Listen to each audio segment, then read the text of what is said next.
you, girl. Hey everyone, welcome to the newest episode of On That Note with Parker Whirling.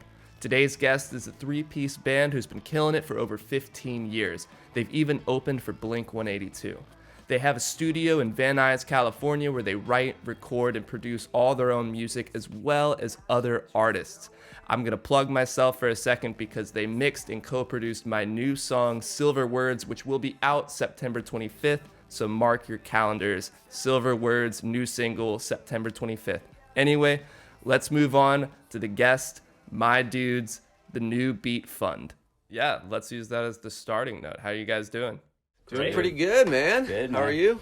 Well, I'm doing well. Seeing the studio right now makes me really miss it. That's by design, Parker. You're just trying to get me to come back. Well, I appreciate you guys coming on, and I really wanted to start it off by asking you about your music, because I went and did a deep dive back into it and when I knew that you guys were coming on. But before I tell you some thoughts about the music you've already put out, I did want to ask if you have any new music you've been working on right now.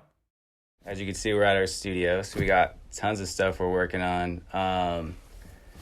Let's see. Are you referring to New Beat Fund or the fund? Oh, well, explain the difference to the people who don't know. So us three, we have like two projects basically. We've been in a band for a long time called New Beat Fund, same dudes.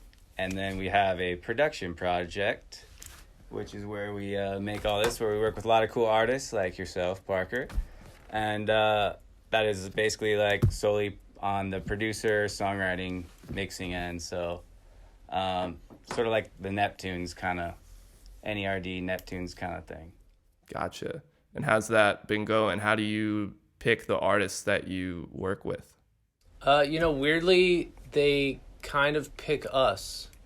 Like it's this weird thing where they kind of just come to us, and as soon as we kind of conclude a project, like there's always something else kind of knocking at our door. And we've worked with all sorts of great people and like so many different genres. So, and we kind of juggle a bunch of projects at once normally. It makes it kind of tough and challenging in a good way to fit in our own working on New Beat Fun stuff, Yeah, we basically got off the road for touring for honestly 5-6 years under New Beat Fund. And then we had an opportunity, some time off. And so in that interim, we opened the studio. We got our first production gig as with this band Dizzy Spells, who are super dope. So we're all right, this is the time to just jump in and go for this as well. And basically, yeah, we've been just busy ever since. Never all our artists and projects have just been word of mouth. Yeah. So Just passed our 2-year mark opening. yeah. Oh, congratulations. You know when the date was? August 17th. Yeah. Yeah. August 17th. Happy birthday. Happy studio birthday. Dude, Yeah. yes. The Thanks, studio Mark. thanks you. Thanks, man. Yeah. Yeah, congratulations.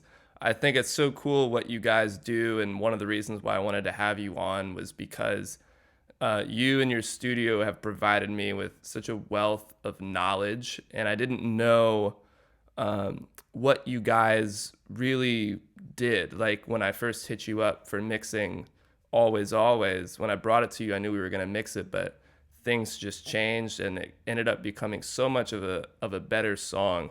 And I just don't even know what you call that. What you guys do, you basically you're wizards in the studio. I think people need to find, it's helpful to find people like yourself who can really take a song from point A to point B. And I wanted to ask you about your process when you're doing that. Is when you guys are all coming together to work on someone else's track and kind of doctor it up and make it, even better. What's the headspace? If it's just a track that's already been started, it kind of varies between artists. Some things we start from scratch, we'll have full fleshed out production ideas or chords and sort of things, melodies to build off of with an artist that's coming from brand new, from scratch, empty palette. Something like what you're referring to with the Always Always was we basically sort of get the basic idea of where the song is at. We sort of just kind of see it from all angles in ways that, you know, when you're making this song as like the artist, sometimes you can get stuck in certain avenues and you don't exactly know how to like get out of your own way in certain cases, which I feel like is where we sort of step in. We can be like, oh no, like you know, the arrangement should change here, and these sounds are great. Like we should reintroduce this line in a new section, and you know, sort of complete the arrangement in that way, and maybe it like sort of sets up the basic outline of songwriting. I think our background is definitely very structured in like pop songwriting. Although we're fans of all different kinds of music, I think our goal and aim is always to find like the shortest, sweetest, and the best within a song, and make sure that that's all highlighted, and then sort of strip away all the excess. And I think our approach for something like you're referring to was much more so that, where, you know, we have that outsider's perspective that an artist may not see, and as long as we have the trust there, you know, we're sort of going in for the surgery, and just basically all bets are off until we feel like it's the best that it can possibly be. Essentially, you know, us three have been working together for quite some time. It's been like 16 years.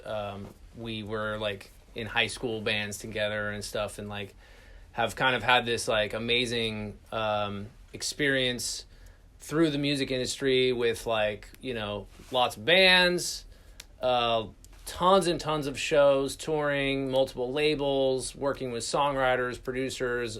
Essentially just we've, you know, accumulated a lot of experience, and we've had beautiful mentors along the way, and now we've gotten to a point where we kind of shifted from not only doing the band, but kind of, you know, passing on what we have to give to people in terms of experience and knowledge, and helping other people, which has been super rewarding. But in that process, you know, all three of us have developed these, you know, processes over the years of creating, and we kind of meld our strengths and weaknesses together.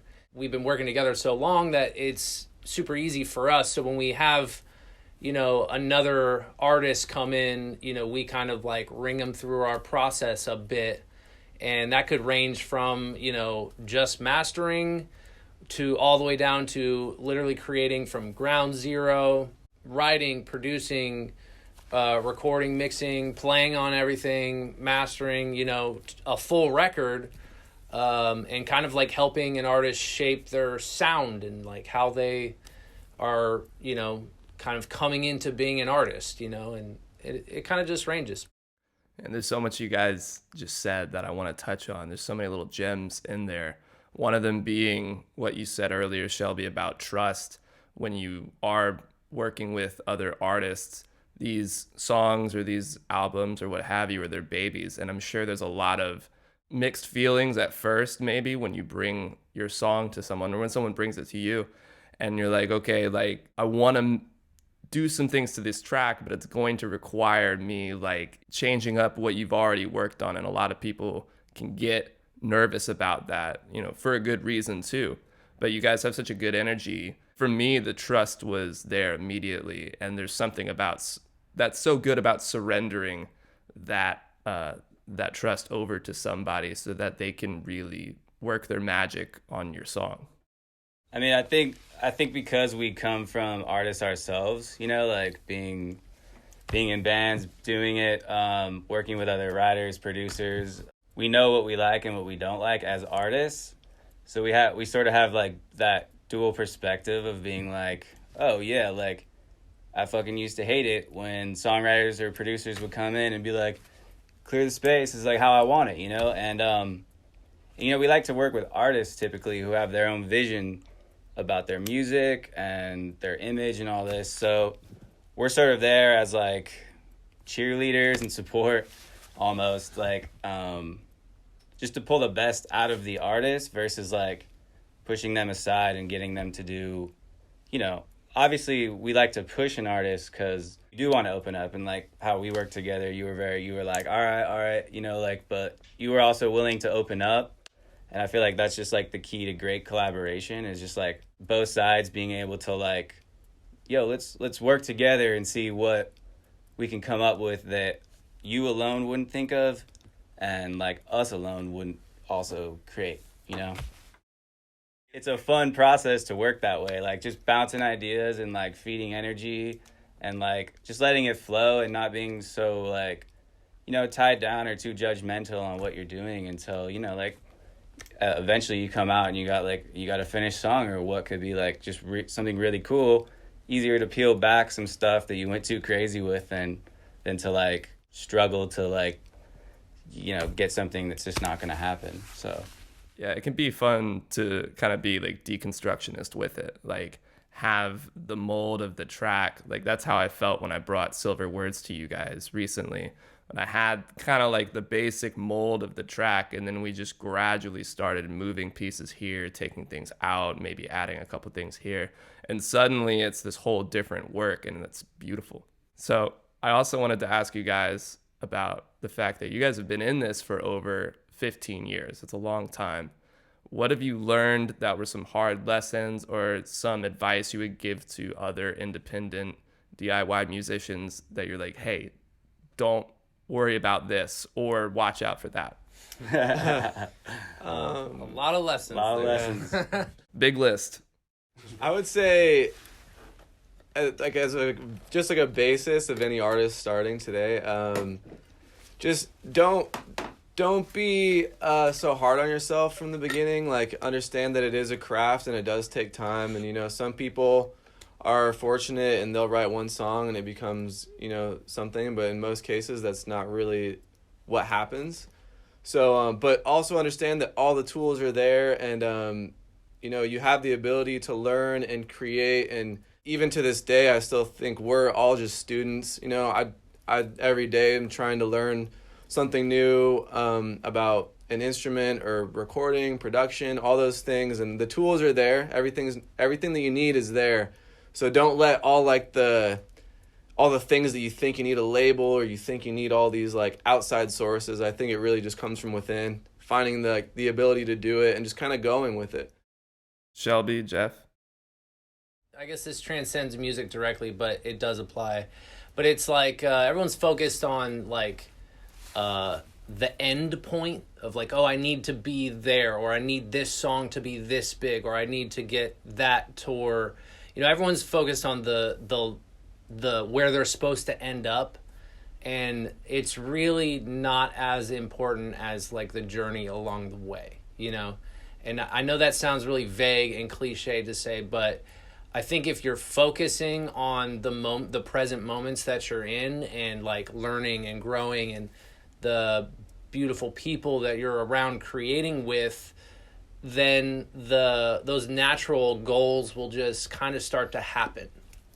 And it's not so forced, and you're not like, you know, your expectations are properly set. And, you know, it's a hard, you know, there's no easy industry in general, but then also the music industry, like, you know, like just the expectation of it needs to be managed, you know, and it should just be for the love of music and creating. And, you know, there's rebirth in that process. You know, even us, we've had bands ever since we were young. And it's been super fun, and we've done all these amazing things. And then, you know, there's always more after that. And, you know, we've transformed that and all those experiences into now we have like a headquarters where we like to make music, and we like to do it for ourselves still, but then also we like to do it with other people. And it keeps it interesting for us to learn from other beautiful artists that have amazing perspectives, you know? So I think nowadays for us, the beauty is in the moments, and that's kind of like the coolest part. Wow, very well spoken. Those are great answers. You got anything, Jeff? The only advice anybody gave us from the very beginning was like, when you're young and you're bright-eyed, which is, you know, the best moment to enter in anything, and how you should try to remain basically would be to remain like that beginner, like how you felt in the beginning. But, you know, someone gave us the advice like, if you're going to music, man, you better love it. Like, you better really love it, with that sort of like look away look, and you're like, oh, well, yeah, I love music. Like, so like here we are, you know, 17 years later, like still at it, just still trying to perfect our craft. Focused on like, you know, we've had 2 deals, and so, you know, you get pulled into different directions. But that experience was ours So, it's what made us this and able to like produce for artists and work together as a trio. So, I mean, as an artist, I feel like, exploring all these ideas, take risks, but don't let the failures sort of like slow you down, or like don't let it discourage you from keeping going, because it's just like such a great learning lesson. Like, us having two record deals and getting like screwed, a singer quitting like right before we're about to release a record. The label shelved us because we had no singer. So we're sort of like, we've had some success, we got the deal. The deal isn't the end, the deal is the beginning. And then so we picked the pieces up, sort of like ran with it. All right, what's this new idea we're gonna go for? And so all these experiences, and as a new artist, you're gonna go through them. You're gonna go through hard stuff, you're gonna go through great stuff, but it really is just like the endurance and the discipline to just keep bettering your craft and just like trying new stuff. Like, it's fun. Like, keep that beginner mentality of like, that's what I would say, is try to hold on to that, like when you started feeling through your career, and don't let people like don't let people stifle you, yo. Shit's whack. So for those who haven't been on a label, what was your experience with that? And you've been on two, and what advice would you give somebody regarding signing with one? What should they look for? Anybody? I mean, like, we've had some of the best times not being on labels. Like, so the label, it's like, it's kind of an old dream, to be honest, to be on a label. It's like some like 90s shit, where you're like, dude, I just want to get a record deal. Like, the world's not like that today, like, it's just not. It's way different. And, like Jeff was saying, the tools, or maybe Paul said this, but the tools are there for everybody to learn and to accomplish making beautiful sounding records, and all the learning resources are out there on the internet. And that goes for the business side of it too. And when there's just something beautiful about being the captain of your own ship, and kind of pointing it. If you want to go in a certain direction, then you go there and you sink or swim with that ship. When you're signing away portions of your music to a label, it just gets infinitely more complex, and it only makes sense if you're like, you either find like the perfect support group of a label, and those people are like really there, or you have a song that's just blowing up and you need more support and you don't have the resources to get it there. But I mean, there's a long way to go before a song gets there. Yeah. I think more importantly, it's really like, labels are ideas of like a team. So I think if you're an artist and you're trying to make connections, a network of people that believe in you, I think you just want to be really selective of who you choose to have around your music, your process. Who do you think is the right fit to get you where you think your music should be? Where do you see that? Which I think a label can fill those shoes, but sometimes it's a lot of politics come into play, where that can be pretty draining to an artist. But ultimately, an artist does have a choice to be like, oh, I really like this person. I think we see eye to eye of where my music could head and like where it could be in the future. And I think those are important pieces, because I think essentially at some point it's always good to have like help in some way. Networking, connections, they're a huge part of the industry. I think it's just be smart and selective of who you get a vibe with that can really help and isn't just looking to like screw you over. Yeah, I mean, you're never gonna know it.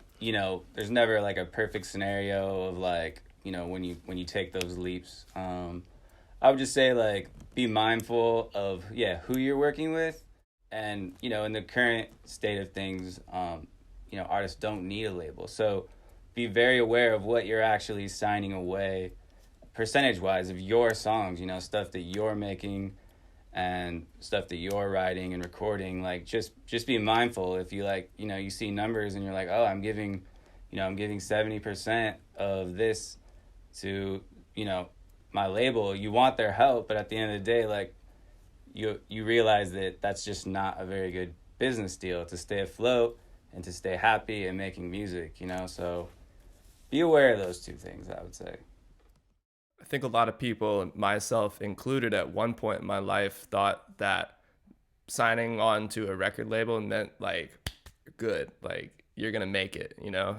But like you said, there's so much politics involved that the average artist has A, no knowledge of, and B, no interest in. And suddenly there's all these distractions, I would think, that are taking you away from the music, which is why you got into it in the first place.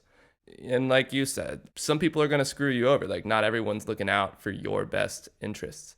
It seems like nowadays, like with the internet and with everyone having all this information at their fingertips and being able to make their own music in their bedrooms, like, why shouldn't everyone just learn how to do it by themselves and then put it out and let the public decide if it's good enough without the help of a record label? I think we're going to start seeing a lot more of that. Definitely. Totally. I mean, yeah, we've had 2 deals, but we're like, everything is started in a very, very DIY like ethos.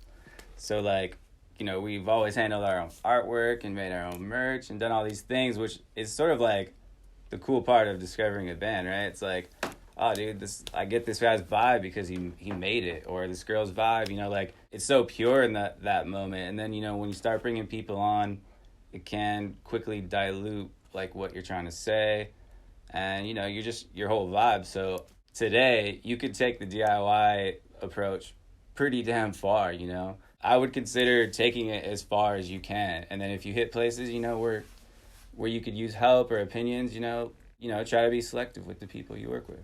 Absolutely. Well, I do want to get to your music, because I was refreshing myself with the discography, and I figured out what my favorite song is. It's also the one with the best name, Ass Everywhere. Oh, damn. No doubt my favorite song. It's such a sick beat. I love the melody. And when I was listening to all your music, I was like, there's something about every song of yours that has a catchy, very like pop oriented hook. And then without fail, you always take the song into some weird, like crazy place in a good way. And I love that. Like, you guys clearly don't take yourselves too seriously because you have a song called Ass Everywhere.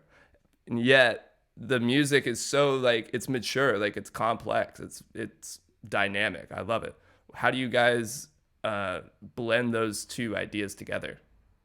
That song in particular, I think the title choice was sort of like, it was kind of like a paradox, because we thought the music itself was like, because like when you read the title, it sounds like it's going to be like a hip hop song or something. Then when you hear the music, it's like completely opposite. It's almost like cinematic and kind of melancholy. Mm-hmm. But I guess when we're writing songs, it usually starts with a place of fun. You know, we're never taking it too seriously, which I think is usually how the best music's written. Yeah, especially when it comes to our stuff, you know, we all have such like a dense Rolodex of influences. We love so many different things. So we usually try to take like, you know, a classic sort of pop structure formula. You know, we're very mindful of hooks and lead parts and, you know, all those things that are just ear candy even. We usually take something as simple as that, and then we sort of paint it with all these different vibes that aren't usually put into pop music, I guess, you know, something that's a little left of center. You know, really put like other influences that aren't what you'd expect to hear on like a, you know, a song called Ass Everywhere. Kind of like New Beat Fund in general, we wanted it to be colorful and fun, especially in the beginning. When we were in bands prior, in like the mid 2000s, we were like playing LA a lot, you know, out in the clubs and like the other bands and stuff, and everybody really took themselves way too damn serious. And everybody was wearing black, and we were just like, dude, fuck all that, you know, like it doesn't have to be like that. It could be fun, and it could be, you know, colorful, and so especially early New Beat Fund was very anti what was going on. We just kind of decided what it was going to be and ran with it. You know, nowadays I think we've evolved and matured, and our music has, you know, shifted and flowed, and you know, And it's cool to hear that in the discography, I'm sure. But Ass Everywhere, I was thinking about that because I was in Venice this weekend, and I was just like, oh my God, there's ass everywhere. And I was totally thinking about our song. But I don't know, like, you know, we just take it song by song, and every song is super different and kind of has its own life and its own personality. And that one came out really great. Yeah. Absolutely my favorite. Quick story about it is we were all jamming with a ukulele and like some random shit in the back lounge of a bus, and there was like, I mean, we were pretty well on our way. There was like, I don't know, there was like a little group, there were some chicks there and us just hanging out, and we were like, all right, also Ass Everywhere was like some simple thing that we could like start singing while in a jam sesh that like people would grab onto and start feeling it. And we were like, oh dang, that really took off. So like we basically wrote the chorus in a jam sesh with like In the back lounge. in a back lounge of a tour bus with like girls singing along with Ass Everywhere. So we're like, hey, let's finish this puppy up, babe. The girls really liked it. Yeah. Actually, they were did. big. They were the biggest proponents of Yeah. it. So We actually, I think they came to a tour stop like 2 years after that and still like remembered the hook before. We hadn't even released the song yet. They Yeah. still remembered the hook to the song. So we were like, oh, that's kind of like a good sign, I guess. We should probably put that out. Yeah. That's exactly the picture I had in my mind when I was listening to this song, like in the back of a bus with a ukulele. That's what you should do. You should do a ukulele cover. Well, I'm going to take you guys out to the last 5 here. I'm just going to ask you 5 quick questions and we'll get you out of here. The first one is in the studio or playing live? Both. I know, that's a terrible answer. I know. That's okay. It's been in the studio by default lately, but to be honest, Right. really been missing playing live just because we haven't in a long time. You said like what, 5 or 6 years? we were on the road for like a solid 5, just on the run for a Yeah. while. like no Thanksgiving holiday. Yeah. We were just going. Yeah. I'm we did. gonna say studio. It's way more comfortable. Well, yeah, look at your studio, dude. It's super comfortable. Pretty comfy around here. I We got- got a lot of couch Yeah. space. It's a different vibe. It's like less fun and wild, and it's more controlled and chill. You know. At this moment, I look at it like an hourglass. So like, you know, you flip it once all the sand is dropped out of the studio side. You want to flip it over again and do the live side. So it's like it's sort of you get pent up on the road. You're like, oh, I want to make music, and then when you're in the studio, you're like, oh, okay. Like long enough time goes by, you're like, oh, I want to go out and play live. So for me, it's both. That's a lame answer, but What about you, Paul? Every day, I probably prefer the studios because I love creating, being in that headspace. I love touring. I've loved playing live, but what people don't realize about when you tour is like, it's only fun for like 3 hours max. You know, the rest of the time you're like trying to find food. You're sitting in a van in the dark, looking out the window, like driving to the next gig with no sleep. And those are all the parts that are like, all right, if I could just be at the show all the time, then I would love it. But it's all the time in between that just gets a little like, eh. So, studio. damn. I mean, Yeah. you can't beat a show. You know. Yeah. This seeing live music So fun, too. yeah. Just being in like a venue around a bunch of people, all the energy. I love that. Okay, second question. Who's your dream artist to work with? Who's starting it? Is it a dead or alive sort of thing, or is it alive? I was thinking alive. Okay, I like that. Let's keep it Uh, current. I just to like steal all their ideas would probably be like Mark Ronson or like Diplo or something. Yeah. Just they sort of mastered the pop thing, and I would love to like.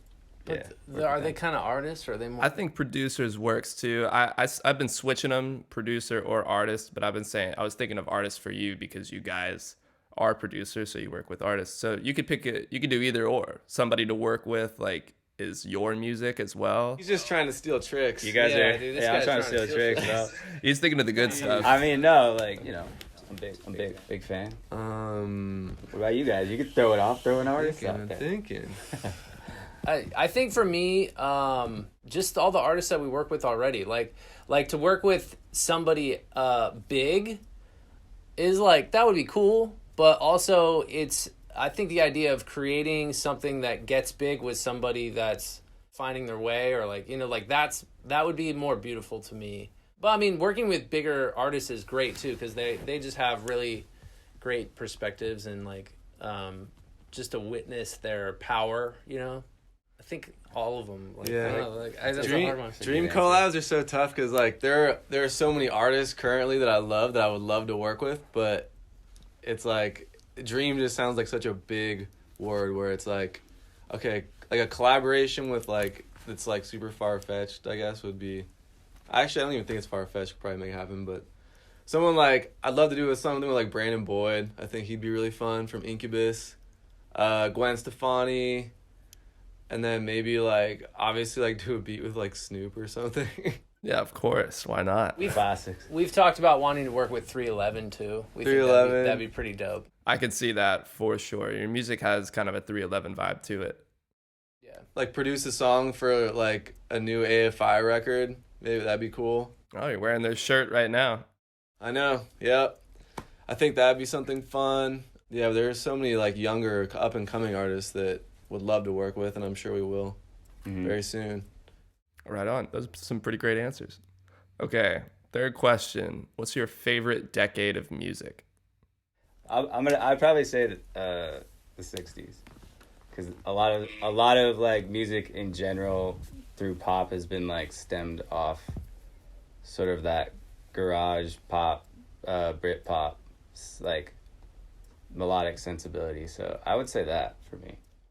I'm going to say for me, like late 90s, early 2000s, because of my age and when it was like the most special, where it was like I was the most like musically ignorant, and it was just like just pure joy of like punk rock and then kind of that early 2000s like songwriting, like pristine production, radio vibe was like there's just so much amazing stuff during that period.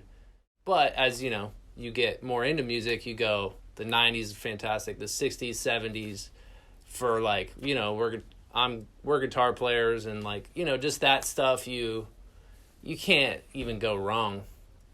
But I would say just for pure like naiveness, Yeah, like what's the pure? is late 90s, early 2000s.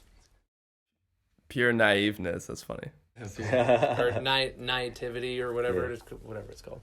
What about you, Paul? I'm going to go, because these answers are so great, I'm going to say the decade to come, because it's going to be full of our records. Dude. Wow. That's what's good. Damn. Flex on, bro. That was a flex. I'm Wow. sorry. I had to do That it. was a dope answer. No, that was great. That was so perfect, honestly. You're thinking ahead, man. You're thinking way into the future. That's Yeah, the yeah. advantage of having three of us right there. We'll knock it all out, dude. That's Yeah, right. there we go. Very true. You got past, present, and future right there. That's right. Boom. I think I would have to say either the 60s or like the 2010s, honestly, were sick. But that's kind of how I think I'm with Shelby on that. Like, I didn't know anything about music. I just started getting into it and loved everything. But hey, I'm ready for the future too. Yeah. Dope. Hey, dude, 2010's really, really great. Solid. So much great stuff. All right, guys, what is the favorite live show you've played? It was kind of like amazing and terrible at the same time, but it's my most memorable. Would be, we played in Brooklyn. We opened for Blink-182 at like a way smaller venue that they would ever play, and they like oversold out. The thing was packed with Blink fans. This was our first gig. We did like a little run with them. It was our first show with them, and we were opening. So we're upstairs. We're psyched. We're like, oh, dude, Blink. This is like, yeah, this is it. Like, this is one of our favorite bands when we were kids.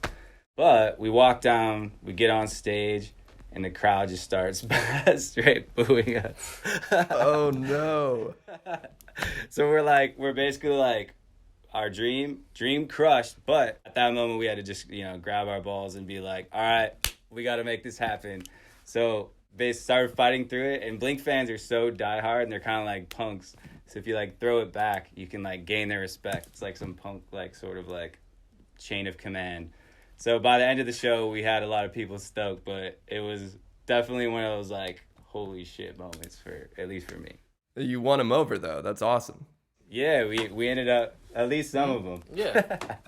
But it's crazy, man. Yeah. That's incredible. That's got to be a terrifying like a terrifying few seconds when you finally walk on stage and all hopes and dreams of like what was about to happen are just smashed, and then you gotta keep going. What are you gonna do, leave? Yeah, well, you can't. Yeah, you can't walk off stage. You're like, no, man, I'm gonna get this. That was so fun. Okay, I think mine. I have like two. I kind of go two, but I got one coming up. I got one's coming to mind. We played Riot Fest during this Blink 182 during the Blink tour, and it was also like we started playing. I don't think many people. I think we were like kind of buzzing because we were on tour with Blink, but we like started playing, and by the end of our set, it was just like a massive crowd, like full stage, it looked like fucking Woodstock. I remember the energy just being like so great, and like I remember getting off stage, our manager was like tripping the fuck out because he was like, "Holy shit, dude, this is crazy." That night, got to watch Blink side stage, which was sick, and then Travis's drum tech invited us because he was doing a drummer DJ thing with Mixmaster Mike at this club called American Junkie in Chicago, and it was my birthday. And yeah, it got us in, so we just got to like sit with like bottle service, like right next to Travis, fucking shredding on the drums at this club. It was so fun. Yeah, that was a really great day. That was pretty. Wow, that's incredible. That sounds like a dream somebody would have. It was like an episode of Entourage. It was like some Yeah, it was you sick. gotta pinch yourself moment. Yeah, that was Is this amazing. shit real? It was so good. It was so dope.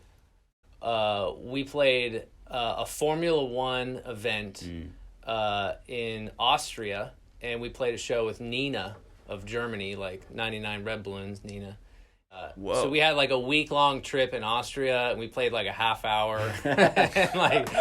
and we like smoked weed with Nina, and it was just an amazing like European trip, like Skydive with the Yeah, we went skydiving. yeah.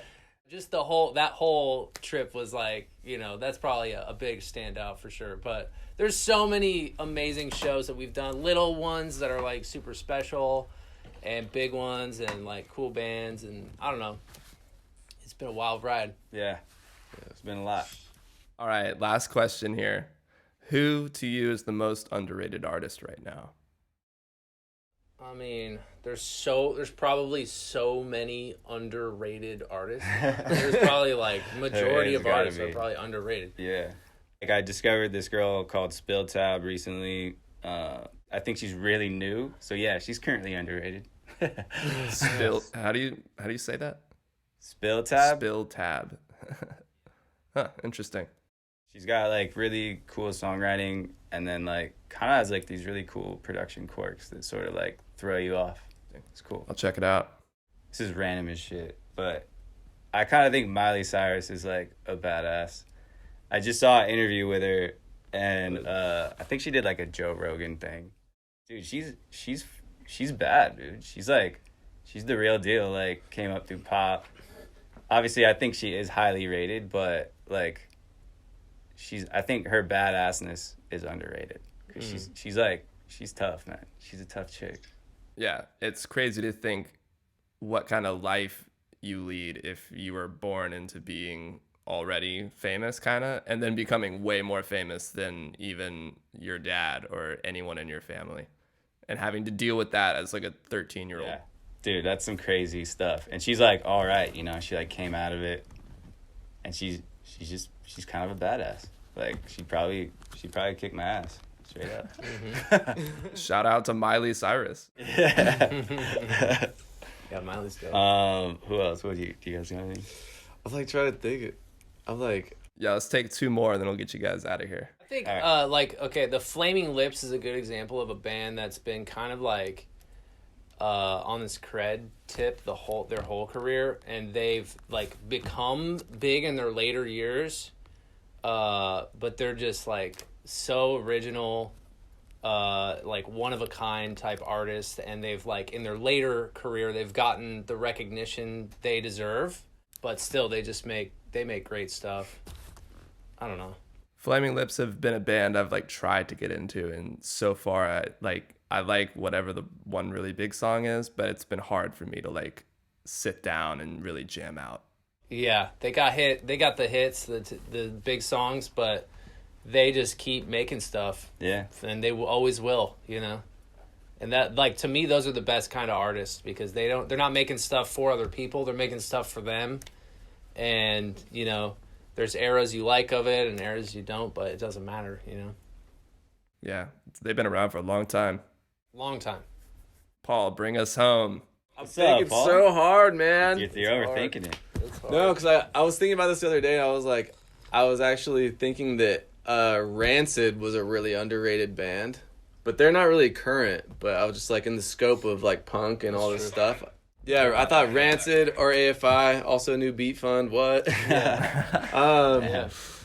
And then as far as like other stuff today, like there's this producer named Shlomo that I really, really like. I think he's a pretty underrated producer. He's like scored some movies and stuff, and I think he's pretty freaking dope. Also, I'm not even gonna try and say his name because it's crazy, but the guy who scored the Uncut Gems. I